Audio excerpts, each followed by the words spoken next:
Seqenenre Tao, called the Brave, ruled over the last of the local kingdoms of the Theban region of Egypt in the 17th dynasty during the Second Intermediate period. He probably was the son and successor to Seqenenre Ahmose and Queen Tetisheri. The dates of his reign are uncertain, but he may have risen to power in the decade ending in 1560 BC or in 1558 BC. With his queen, Amenhotep, Seqenenre Tao fathered two pharaohs, Ahmose, his immediate successor, who was the last pharaoh of the 17th dynasty, and Ahmose I, who, following a regency by his mother, was the first pharaoh of the 18th.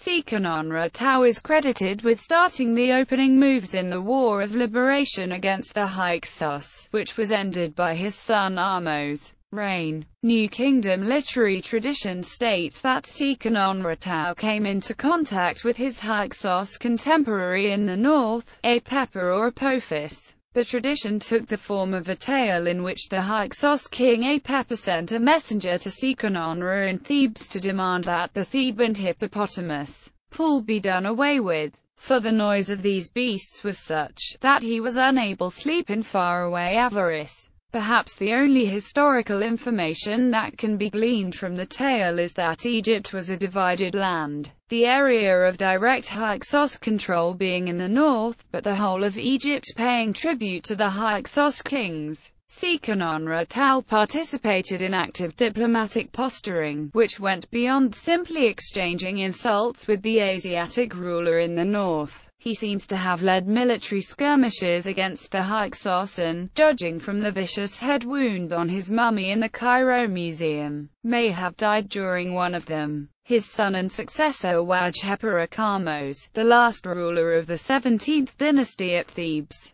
is credited with launching a successful campaign in the Theban War of Liberation against the Hyksos. Although he is thought to have died in the campaign, his mother, Amenhotep, is thought to have ruled as regent after the death of Ahmose and continued the warfare against the Hyksos until Ahmose I, the second son of Seqenenre Tao and Amenhotep, was old enough to assume the throne and complete the expulsion of the Hyksos and the unification of Egypt. Monumental Construction. The relatively short length of the reign of Seqenenre Tao did not allow for the construction of many monumental structures, but it is known that he had built a new palace made of mud brick at Deir el-Balas. On an adjacent hillside overlooking the river, the foundations of a building were found that almost certainly was a military observation post. Interestingly, a relatively large amount of pottery known as Kerma was found at the site, indicating that a large number of Kerma Nubians were resident at the site. It is thought that they were there as allies of the pharaoh in his wars against the Hyksos.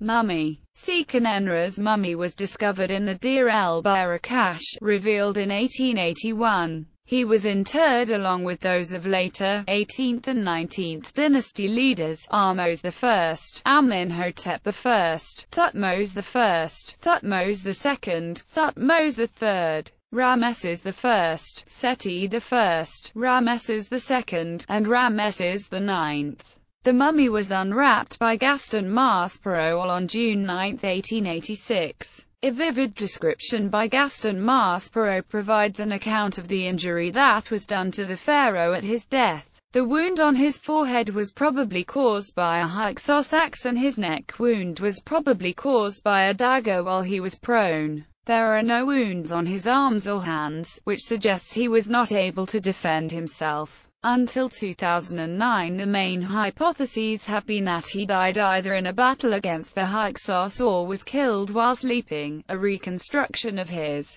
death by Egyptologist Gary Shaw and a weapons expert suggested a third, which they saw as the likeliest, that Seqenenre was executed by the Hyksos king. Gary Shaw also analyzed the arguments for the competing hypotheses and other physical, textual and statistical evidence, concluding that the most likely cause of Seqenenre's death is ceremonial execution at the hands of an enemy. commander. Following a Theban defeat on the battlefield, his mummy appears to have been hastily embalmed. X-rays that were taken of the mummy in the late 1960s show that no attempt had been made to remove the brain or to add linen inside the cranium or eyes, both normal embalming practice for the time. In the opinion of James E. Harrison Kent Weeks, who undertook the forensic examination at the time the X-rays were taken, his mummy is the worst preserved of all the royal mummies held at the Egyptian Museum, and they noted that a foul, oily smell filled the room the moment the case in which his body was exhibited was opened, which is likely due to the poor embalming process and the absence of the use of absorbing natron salts, leaving some bodily fluids in the mummy at the time of burial. He is the earliest royal mummy on display in the recently revamped Royal Mummies Hall at the Egyptian Museum, Cairo.